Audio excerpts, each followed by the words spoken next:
दिशोम गुरु को देश भर के लोगों ने दी श्रद्धांजलि। रामदेव बाबा ने नेमरा पहुंचकर दी श्रद्धांजलि। हेमंत सोरेन ने जताया आभार। अर्जुन मुंडा ने कार्यकर्ताओं से की मुलाकात। कार्यकर्ताओं ने अर्जुन मुंडा का किया भव्य स्वागत। अर्जुन मुंडा ने सूर्या हांसला की मौत पर दी प्रतिक्रिया। बाढ़ के कारण सैकड़ों लोग परेशान। पप्पू यादव ने बाढ़ पीड़ितों से की मुलाकात। लोगों ने की रिंग बांध बनाने की मांग। पेट्रोलिंग गाड़ी और तेल टैंकर में टक्कर। पेट्रोलिंग गाड़ी पूरी तरह से हुई क्षतिग्रस्त। तेल टैंकर चालक को पुलिस ने किया गिरफ्तार। रांची के मटरा में चटकपुर में करोड़ों की लागत से बन रहा भव्य मंदिर। शिव पार्वती की भव्य मंदिर कार्य शुरू। बाबाधाम मंदिर के तर्ज पर हो रहा निर्माण। नमस्कार, स्वागत है आपका। मैं हूं आपके साथ सपना दीपक मद्देशिया। बुलेटिन का आगाज करेंगे। आपको बता दें कि जेडीयू का कार्यकारी राष्ट्रीय अध्यक्ष और राज्यसभा सांसद संजय झा ने राहुल गांधी की वोट अधिकार यात्रा पर निशाना साधते हुए कहा कि बिहार में कभी इन लोगों को धरना प्रदर्शन करते नहीं देखा गया। साथ ही उन्होंने प्रधानमंत्री नरेंद्र मोदी के बयान खून और पानी एक साथ नहीं बह सकता का समर्थन करते हुए कहा कि 1960 के समझौते में भारत को कुछ नहीं मिला और पाकिस्तान को पानी दिया गया, जबकि हमें आतंकवाद मिला। इस दौरान संजय झा ने स्वदेशी उत्पादों को अपनाने की अपील की कि अगर लोग स्थानीय उत्पादों को अपनाएंगे तो देश की अर्थव्यवस्था मजबूत होगी। वहीं प्रशांत किशोर के बयान पर भी उन्होंने साफ किया है कि जेडीयू नीतीश कुमार के नेतृत्व में चुनाव लड़ेगी और सरकार भी नीतीश के नेतृत्व में बनेगी, क्योंकि नीतीश ने हर जाति और धर्म के लिए काम किया है।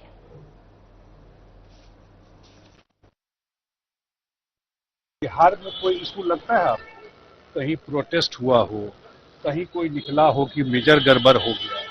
हम लोग भी अपने पार्टी के नाते बिहार के हर एक क्षेत्र में लोगों से बात की, तो कहीं तो कोई कंप्लेन नहीं दिया। इलेक्शन कमीशन बोला कि कागज लाके दीजिए, कोई कंप्लेन दिया। जब बिहार के लोगों में मुद्दा नहीं है कि कहाँ घूमने जा रहे हैं, कहीं खटिया लगा लेंगे, कहीं टेंट में बैठ जाएंगे। चुनाव है तो अभी तो सब तरह का कहानी देखिएगा, लेकिन ये कोई मुद्दा नहीं है।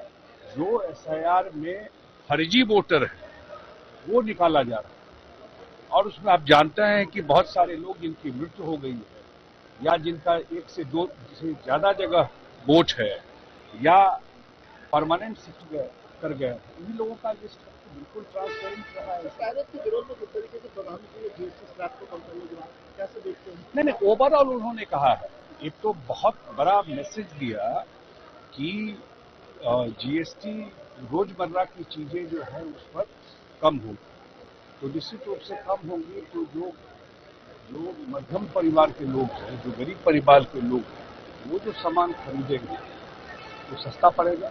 बहुत बड़ा मैसेज है। इन्फ्लेशन कम होगा, महंगाई कम होगी। दूसरा जो इसका मैसेज है कि जो मैन्युफैक्चरर या जो बिजनेसमैन इस देश में काम करते हैं उनके लिए भी सुविधा हो जाएगी। जब से अमेरिका के राष्ट्रपति डोनाल्ड ट्रंप ने टैरिफ की बात सामने लाई है, उस समय से भारत के प्रधानमंत्री एक्शन मोड में आ गए हैं। 15 अगस्त के दिन प्रधानमंत्री नरेंद्र मोदी ने लाल किले में झंडा फहराया और उन्होंने सबसे लंबा 103 मिनट का संबोधन किया, जिसमें से भारत को आत्मनिर्भर बनाने के लिए कई रूपरेखा बताए। प्रधानमंत्री मोदी ने सबसे पहले वोकल फॉर लोकल पर फोकस किया, जिसको लेकर व्यवसाय वर्ग को से अपील करते हुए कहा था कि अब से स्वदेशी प्रोडक्ट का भी जो है इस्तेमाल करें और देश की जनता का भी इस पर शिक्षित करें। इसको लेकर आज राजधानी रांची के federation of Jharkhand chamber of commerce में रक्षा राज्य मंत्री संजय सेठ और चैंबर के अध्यक्ष परेश गट्टानी ने प्रेस वार्ता कर कहा कि 27 अगस्त को झारखंड के सभी जगह में घूम घूम कर सभी दुकानदारों से अपील करने का काम करेंगे कि अब से स्वदेशी सामान को ही बाजार में उतारना है। साथ ही उन्होंने यह भी कहा है कि आज भारत ऑपरेशन सिंदूर में स्वदेशी शस्त्र का ही इस्तेमाल कर पाकिस्तान को परास्त करने का काम कर रहा है, तो और भी सामानों का भी इस्तेमाल स्वदेशी किया जा सकता है। इतिहास में पहली बार लाल किले के प्राचीर से एक ऐसा संबोधन था जिसमें नया भारत, आत्मनिर्भर भारत, ताकतवर भारत और विकसित भारत 2047 की 103 मिनट का लाल किले के प्राचीर से जो संबोधन था, वो संबोधन कुछ साधारण नहीं था। वो संबोधन राष्ट्र निर्माण, आत्मनिर्भर भारत और 2047 जब भारत अपनी आजादी के 100 साल मनाएगा, भारत ताकतवर देश, दुनिया का नेतृत्व करने वाला देश और प्रधानमंत्री के जो संकेत कि आपदा में अवसर, उन्होंने स्पष्ट कहा कि सभी राजनीतिक पार्टियां राजनीति से ऊपर उठकर देश के निर्माण में, और लगातार प्रधानमंत्री मोदी का जो संदेश रहा वोकल फॉर लोकल, उस वोकल फॉर लोकल के संकल्प को पिछले कई सालों से देश के लोगों ने धरातल पर उतारा। और सबसे पहले मैं federation chamber of commerce industries को धन्यवाद देना चाहूंगा। शायद देश का पहला चेंबर होगा जो कुछ आज प्रमुख निर्णय लेने जा रहा है, और वो निर्णय देश हित में, आत्मनिर्भर भारत के हित में और आपदा में अवसर ढूंढने। प्रधानमंत्री जी ने जो देशवासियों को एक टास्क दिया आत्मनिर्भर भारत का, उन्होंने कहा कि छोटे छोटे दुकानदार क्या अपने बोर्ड पर यह नहीं लगा सकते कि मेरे यहाँ स्वदेशी सामान बिकता है। बहुत बड़ी चीज है, दुनिया में पहली बार किसी प्रधानमंत्री या राष्ट्रपति के द्वारा पहली बार ऐसा कहा। यह नया भारत बनाने की ताकत उनका वोकल फॉर लोकल है। अभी 26 तारीख से गणेश पूजा की शुरुआत हो रही है, तीज की शुरुआत हो रही है, दुर्गा पूजा, दिवाली, छठ, गुरु नानक जी का प्रकाश उत्सव, लगातार गुरु तेग बहादुर जी का 350वां वर्ष, ये लगातार। अगर इन त्योहारों में हम सब ने ये ताकत दिखा दी वोकल फॉर लोकल की कि हाँ, हम जो सेलिब्रेशन करेंगे अपने घर में करें, समाज में करें, हम सिर्फ स्वदेशी वस्तुओं का ही इस्तेमाल करेंगे। 27 तारीख से हम लोग निकलेंगे स्पीकर लेके कि चैम्बर यह आह्वान करता है पूरे झारखंड में कि हम स्वदेशी सामान ही बेचेंगे और स्वदेशी सामान ही अपने दुकानों पर रखेंगे। अगर हम इंपोर्टेड सामान, विदेशी सामान अपने यहाँ से लाना बंद कर देंगे, अपने दुकानों पर रखना, तो हर एक देश को हमारे सामने झुकना पड़ेगा। और आज भारत इतना आत्मनिर्भर हो चुका है कि वो शिबू सोरेन के पैतृक गांव नेमरा की मिट्टी एक बार फिर शनिवार 16 अगस्त 2025 को भावुक हुई, जब राज्य के कोने कोने से और देश के कई राज्यों से लोग देशोम गुरु को श्रद्धांजलि देने के लिए रामगढ़ जिले से इस छोटे से गांव में पहुंचे। शिबू सोरेन के पुत्र और झारखंड के मुख्यमंत्री हेमंत सोरेन ने देशोम गुरु के श्राद्ध भोज में शामिल लोगों का आभार व्यक्त किया। इस दौरान योग गुरु बाबा रामदेव ने देशोम गुरु शिबू सोरेन की तस्वीर पर पुष्प अर्पित कर विनम्र श्रद्धांजलि दी और दिवंगत आत्मा की शांति के लिए ईश्वर से कामना की। उन्होंने मुख्यमंत्री हेमंत सोरेन और परिजनों से मुलाकात कर संवेदना व्यक्त की। के देवता हैं, जहाँ भी उनका जन्म हुआ वहीं हम आएंगे। तो आज इस बहाने इस मिट्टी को प्रणाम करने का हमको सौभाग्य दिया। इसके लिए सुनील श्रीवास्तव जी और हमारे भाई हेमंत सोरेन जी को हम प्रणाम करते हैं। उन्होंने कहा कि स्वामी जी आपकी श्रद्धा है तो आप जरूर आइए। हम तो सड़क मार्ग से आना चाहते थे, उन्होंने कहा नहीं, हम आपको इधर हेलीकॉप्टर से बुलाएंगे। तो हम थोड़ा जल्दी आ गए। तो आज हम हरिद्वार से स्पेशल फ्लाइट से इसी के लिए आए कि हमको गुरुजी को श्रद्धांजलि देना है। और ऐसे वो एक युग पुरुष हैं, एक राष्ट्र पुरुष हैं, और उनका सम्मान केवल झारखंड में नहीं, पूरे देश के आदिवासी और ओबीसी समाज में ही नहीं, सर्व समाज उनको एक गुरु के रूप में मानता है। राजनीति में वर्तमान में एक ही व्यक्ति है जिनको लोग गुरुजी कहते हैं, वो शिबू सोरेन जी है।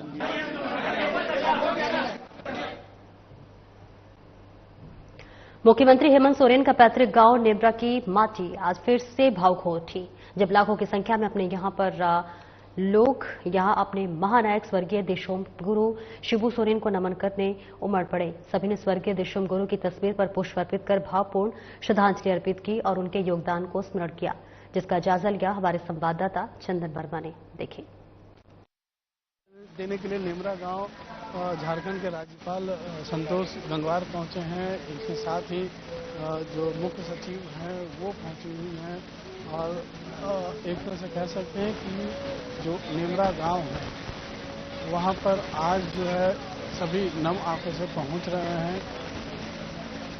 देशोम गुरु शिबू सोरेन को श्रद्धांजलि देने के लिए।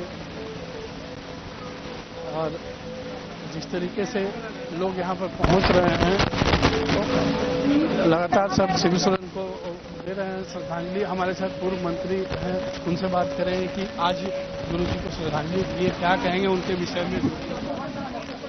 देखिए, गुरुजी के नहीं रहने से पूरा झारखंड सुना सुना हो गया है और बारी बारी सबका इन्हें का तो जाना ही है, लेकिन झारखंड ने जो भी किए वो सराहनीय कदम है, जो जूता लुआते रखेंगे। आपके साथ जुड़ी हुई जो मुख्य बातें हैं जो काफी मेरे साथ चतरा में 2 ब्लॉक का उद्घाटन किए थे, कन्हाटी प्रखंड नया बना था मजूर रहम, और पूरा हमको मानते थे बेटा की तरह। निश्चित रूप से गुरुजी ऐसे जननायक थे जिनकी यादें सबके साथ कुछ न कुछ जुड़ी हुई है और एक ऐसे व्यक्ति का जाना निसंदेह दुख की बात है, क्योंकि जो जननायक है उनका जाना, जो समाज सुधारक है उनका जाना समाज के लिए काफी दुखदायक है। और इस वक्त जो तस्वीरें बता रही है यही बता रही है, क्योंकि जो झारखंड के महामहिम जो राज्यपाल संतोष गंगवार है वो भी यहाँ पहुँच चुके हैं। जो तस्वीरों के माध्यम से मैं आपको दिखाना चाहूँगा कि संतोष गंगवार जो है यहाँ पर पहुँचे हैं और विषम गुरु शिबू सोरेन को श्रद्धांजलि दे रहे हैं। इनके साथ ही चीफ सेक्रेटरी भी हैं, झारखंड के चीफ सेक्रेटरी, और साथ ही कई अधिकारी जो हैं वह भी पहुंचे हुए हैं। तो सभी नम आंखों से जो है विषम गुरु शिबू सोरेन को श्रद्धांजलि दे रहे हैं और कई अभी नेताओं का लगातार सुबह से आना जारी है। इसके साथ ही कह सकते हैं कि सुबह तकरीबन 6 बजे से लगातार जो भी उनके जानने वाले हैं या आम लोग हैं, आम हो या खास है, सभी लोग सुबह से ही लगातार यहाँ पहुँच रहे हैं ताकि गुरुजी को श्रद्धांजलि दे सके। और आज अंतिम श्रद्धांजलि है। ऐसे समाज सुधारकों के लिए जो है लोगों की आंखें जो है वो नम है और यहाँ पर खासकर जो संख्या देखी जा रही है उनसे साफ तौर पे अंदाजा लगाया जा रहा है कि गुरुजी सभी के दिलों में राज करते थे, क्योंकि जमींदारी प्रथा से अगर किन्हीं ने छुटकारा दिलवाया तो वो विषम गुरु शिबू सोरेन थे। और जिस दलदल से झारखंड के लोगों को, झारखंड वासियों को निकालकर एक नया जीवन देने का कोशिश किया और एक तरह से कह सकते हैं कि जीवन का रोशनी दिखाया, वैसे व्यक्ति के लिए, वैसे व्यक्तित्व के लिए लोग यहाँ पर पहुँच रहे हैं और उन्हें श्रद्धांजलि दे रहे हैं। हम बात करने की कोशिश करेंगे महिलाओं से भी कि मैडम, आज गुरुजी का अंतिम श्रद्धांजलि है, लोग पहुँच रहे हैं, क्या कहेंगे गुरुजी के बारे में? दोस्तों, गुरुजी देखिए हम लोग कभी से चले जरूर गए हैं, लेकिन एक एक जनमानस में वो जीवित हैं, जिंदा हैं, और गुरुजी गुजरे नहीं है, वो अमर है, बिल्कुल अमर है। ऐसा कौन सा लड़ाई रहा है, ऐसा कौन सा यादगार रहा है उनका जो कि सभी के दिलों में वो जगह बना के गए? देखिए, सबसे पहले गुरुजी जब जल जंगल जमीन का लड़ाई शुरू किए थे उस समय आदिवासी लोगों को, झारखंडी वासियों को ये पता ही नहीं था कि हम अपना बात को किस जगह में रखें, किस तरह से आवाज को बुलंद करें। उन्होंने एक समुदाय को उनका हक अधिकार के बारे में वो आवाज बुलंद करने सिखाया, जल जंगल जमीन के बारे में आपको उसको संरक्षण करने सिखाया, उसको एक पहचान दिलाए। निश्चित रूप से झारखंड के जल जंगल जमीन को बचाने का जो उन्होंने लड़ाई छेड़ा था, आज वो लड़ाई जो है लोगों के दिल में है, लोगों के जहन में है और इसी लड़ाई की वजह से, इसी आंदोलन की वजह से आज गुरुजी का एक अलग पहचान है, एक अलग मुकाम है। सहयोगी सूर्यान के साथ चंदन वर्मा, साधना प्लस न्यूज, निमरा, रामगढ़। झारखंड के पूर्व मुख्यमंत्री अर्जुन मुंडा रांची से गोड्डा जाने के क्रम में जामताड़ा के पस्तोई में रुककर पार्टी के कार्यकर्ताओं से मुलाकात किया, जहां कार्यकर्ताओं ने पुष्पगुच्छ देकर उनका स्वागत किया। जहां मीडिया से बात करते हुए उन्होंने बीजेपी नेता सूर्य हांसदा की पुलिस मुठभेड़ में हुई मौत पर अपनी प्रतिक्रिया दी है। उन्होंने क्या कुछ कहा है, आइए आपको सुनवाते हैं। सूचना प्राप्त हो रही है, दुर्भाग्यपूर्ण है इस राज्य में। इसके तह तक जाने की आवश्यकता है और एक संघर्षशील, जो दबे कुचले सुदूरवर्ती क्षेत्र के आदिवासियों के मुखर स्वर थे, उनका इस तरीके से इनकाउंटर की बात कह करके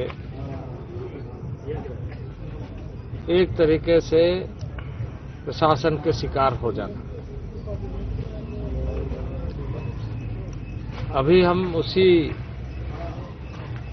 क्षेत्र, उसी गांव के लिए निकले हैं। उनके परिवारों से मिलेंगे, उनसे बातचीत करेंगे, आसपास के लोगों से मिलेंगे। जहां तक इनिशियल इंफॉर्मेशन है वो एक्चुअल इनकाउंटर नहीं है और उससे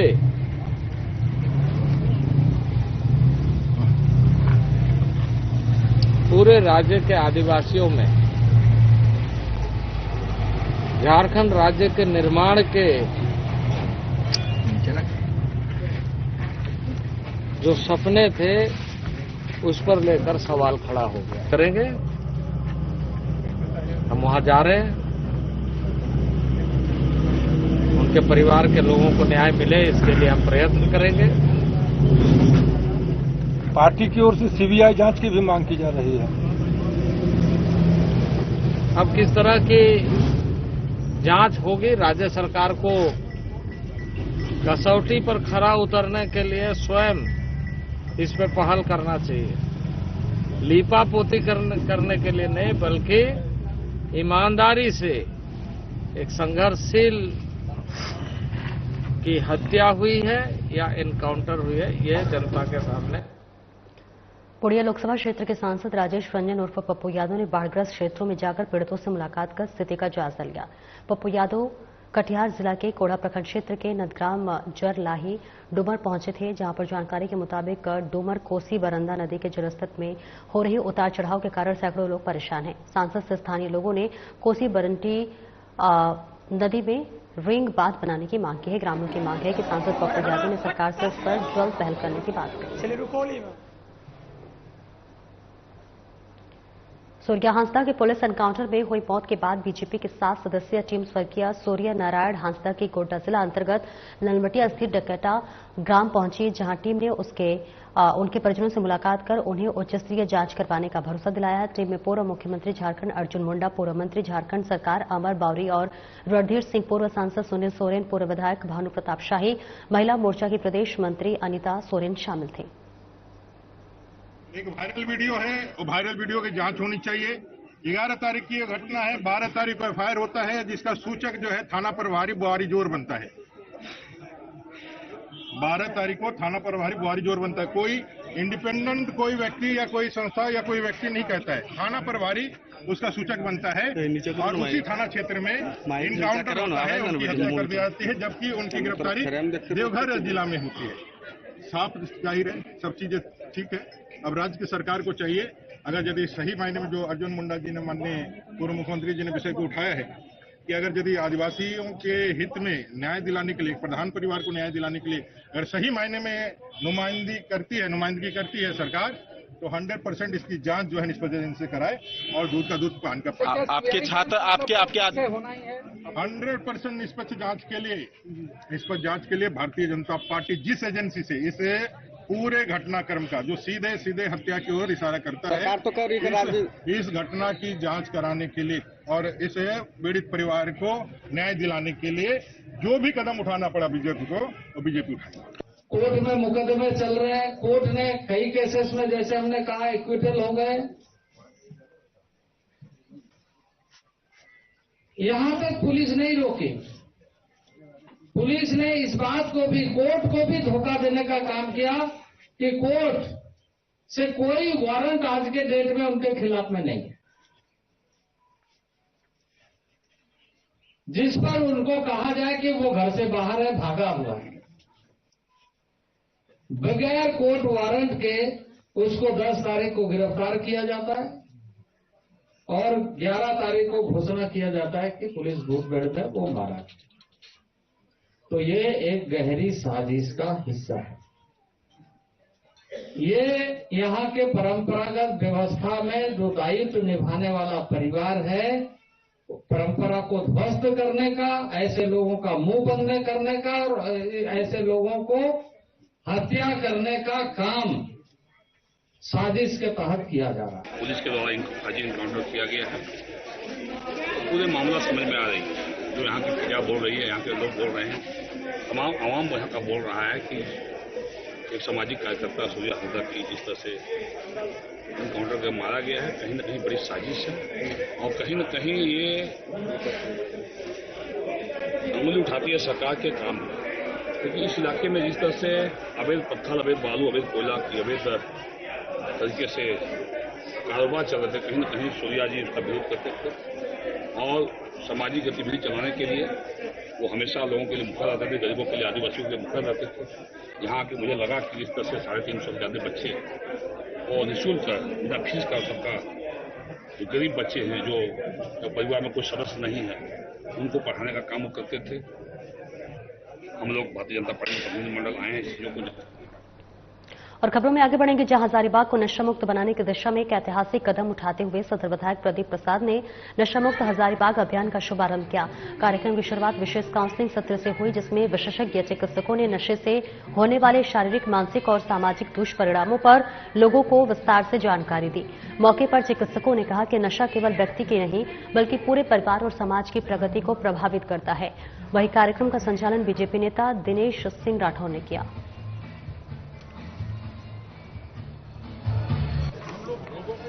कर रहे हैं, उन परिवार के साथ हैं जो इसके गिरफ्त में आ चुके हैं, जो पीड़ित हैं, उस परिवार के साथ अंतिम समय तक रहेंगे। उन बच्चों को निकालने के लिए, जो हमारे बच्चे नशे के गिरफ्त में हैं, उनको निकालने का भरपूर प्रयास करेंगे। उनको जो भी सहयोग चाहिए, आर्थिक, मानसिक या शारीरिक रूप से भी हम उन परिवार के साथ खड़े रहेंगे। मैं उन परिवारों से आपके माध्यम से ये कहना चाहूंगा, आप शर्म न करें, आगे आए कि हमारे बच्चे इस नशे की गिरफ्त में आ गए। आप जितना जल्दी आगे आएंगे, आपका बच्चा उतना जल्दी मुक्त होगा, नशा मुक्त होगा और पुनः आपके परिवार में जिस माहौल था वो माहौल पुनः स्थापित हो जाएगा। तो आप सहयोग करें, पूरे परिवार के लोग सहयोग करें, समाज से न डरें। आप जितना देर करेंगे, समाज में आपकी फजीयत भी उतनी होगी, आपके बच्चों को आना चाहिए। महिलाओं के आगे बढ़ाने के लिए मिस और मिसेस झारखंड कॉम्पिटिशन का आयोजन रांची में किया गया। इसके डायरेक्टर प्रवीण सिंह ने बताया कि वैसे महिलाएं जिन्हें ब्यूटी कॉन्सेप्ट और फैशन में अपना भविष्य देखना चाहती हैं और बेहतर प्लेटफॉर्म नहीं मिलने की वजह से वे दबे कुचले महसूस करती हैं, वैसे बच्चियों और महिलाओं को हमारी संस्था आगे बढ़ाने का काम बिहार से शुरू की थी और अब झारखंड में भी शुरू कर दी है। वहीं फैशन शो में आई बच्चियों और महिलाओं ने कही कि बचपन से हमारा शौक रहा है कि ग्लैमर की दुनिया में जाऊं, उसे लेकर आज मैं इस कार्यक्रम के माध्यम से शामिल हुई हूं। फ्रेशर हैं और जिन्होंने बहुत अच्छा ऑडिशन दिया है और काबिलियत है। फ्रेशर ही आगे बढ़ के टैलेंटेड मॉडल होती है, सक्सेसफुल मॉडल होती है, तो इनका एक फ्यूचर आगे बनने के लिए मैं देख रहा हूं और बहुत लोगों ने बहुत अच्छा परफॉर्मेंस किया है। आज मैं यहाँ पे शो में एज अ जूरी शामिल हुआ था और कुछ इन लोगों को टिप्स एंड ट्रिक भी दिया है कि आपको इसमें किस फील्ड में हम इम्प्रूव कर सकते हैं। तो तुम बिहार में मिस बिहार और मिसेस बिहार कर रहे थे, अब हम लोग नेशनल लेवल पे जा रहे हैं, स्टेट लेवल में झारखंड में इंटर किए हैं, यूपी में भी जा रहे हैं। ऐसे करते हुए हर एक स्टेट में लोग मिस और मिसेज करके करने जा रहे हैं और उसमें जो विनर होंगे उस मिसेज भारत हम लोग करेंगे। मिस और मिसेज भारत होगा नेशनल लेवल में, जो कि गोवा में होगा। अभी उद्देश्य बेसिकली महिलाओं को आगे बढ़ाना, लड़कियों को आगे बढ़ाना नेशनल लेवल और इंटरनेशनल। मेरा सपना था बचपन से ही कि मैं कुछ ग्लैमर की दुनिया में कुछ करूं, तो मैं कुछ बनना चाहती हूं, इसीलिए मैं मिसेस झारखंड की कैटेगरी में नॉमिनेशन की हूं। अरे यहाँ पे आप लोग इतना बड़ा इवेंट रखे हैं, तो हमें भी अपना अंदर से इच्छा हो रहा है कि हम कुछ करें ऐसा जो बाकी लेडीज ये ना सोचे कि हम नहीं कर सकते। हर किसी के अंदर अपना अपना एक टैलेंट होता है। मुझे नहीं पता ये मेरा फर्स्ट है, मैं कर पाऊंगी कि नहीं कर पाऊंगी, बट एक एक्सपीरियंस लेके यहाँ से जाऊंगी। अगर मैं हिम्मत करके आगे आऊंगी तो हमारे झारखंड को आगे बढ़ाने का मौका मिलेगा। अगर हम सारे ऐसे सोचेंगे कि हम नहीं कर पाएंगे, हमसे नहीं होगा, तो यहाँ आप लोग हमारे लिए इतना मेहनत कर रहे हैं, तो हमें भी थोड़ा मेहनत करना पड़ता है। सीप अकेडमी ने हजारीबाग प्रशासन के सहयोग से सड़क सुरक्षा से संबंधित ड्राइंग प्रतियोगिता का आयोजन किया, जिसमें हजारीबाग के विभिन्न स्कूलों के विद्यार्थियों ने भाग लिया। प्रतियोगिता का आयोजन कार्मल चौक स्थित पैराडाइज रिजॉर्ट में किया गया, जिसमें मुख्य अतिथि के रूप में रोड सेफ्टी मैनेजर सारिक इकबाल उपस्थित थे। साथ ही सीप अबेकस अकादमी के एरिया हेड इकबाल सिंह होरा तथा उनकी रांची और हजारीबाग की टीम मौजूद रही। तो वही कार्यक्रम के दौरान सड़क सुरक्षा के संबंध में विद्यार्थियों सहित उनके अभिभावकों को अहम जानकारियां दी गई। सुरक्षा जीवन रक्षा के ऊपर में थीम बेस्ड ड्राइंग कॉन्टेस्ट है। कक्षा 1 से लेकर के 6 कक्षा के विद्यार्थी यहाँ पे सम्मिलित हुए हैं। हजारीबाग के करीबन 5-6 स्कूल्स के अंदर ये प्रतियोगिता का आयोजन किया है हमने। ये आयोजन रोड सेफ्टी के उद्देश्य से किया गया है। अभिभावकों को बच्चों के माध्यम से इसकी जानकारी दी जाती है और इसका स्पॉन्सर्ड SIP एकेडमी कर रही है, जो कि बच्चों के स्किल डेवलपमेंट, कौशल विकास का काम करती है। मोटो क्या है, उद्देश्य क्या है, कितने बच्चे शामिल हुए हैं इसमें? 6 स्कूल से करीबन हमारे पास में आज 3,500 बच्चों को हमने कॉल किया है। यहाँ पे अलग अलग चरणों में 2-2 घंटे के स्लॉट्स में हमने उनको बुलाया है। इस प्रतियोगिता का मेन मोटिव है बच्चों के द्वारा, बच्चों के अंदर और बच्चों के अभिभावकों के अंदर सड़क पे हो रही दुर्घटनाओं से सचेत करने के लिए, उनको सुरक्षित रहने के लिए एक हमने मुहिम चलाई है। हमारे रोड सेफ्टी मैनेजर्स हजारीबाग के मिस्टर सारिक सर के साथ हमने ये मिलकर के। फिलहाल इस बुलेटिन में इतना ही। नमस्कार।